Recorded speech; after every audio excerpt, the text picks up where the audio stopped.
56 nəfərin böyrəyini satmaqda təqsirli bilinən Ukraynalı qadın Polşada həbs edilib. Bu haqda Polşanın Prezmeşl şəhər prokurorluğunun mətbuat xidməti məlumat yayıb. Qeyd edilib ki, Polşa sərhədçiləri insan orqanlarının alveri ilə məşğul olan cinayətkar qrupun üzvü 35 yaşlı Ukrayna vətəndaşını saxlayıb.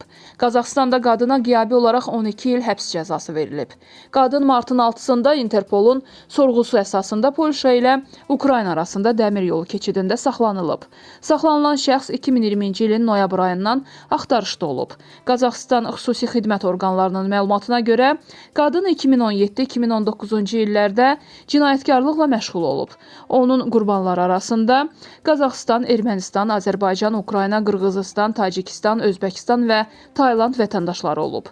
Dindirmədən sonra prokurorluq rayon məhkəməsinə həbs edilən şəxsin sonradan ekstradisiyası üçün 7 sutka müddətinə həbs edilməsi barədə vəsatət qaldırıb.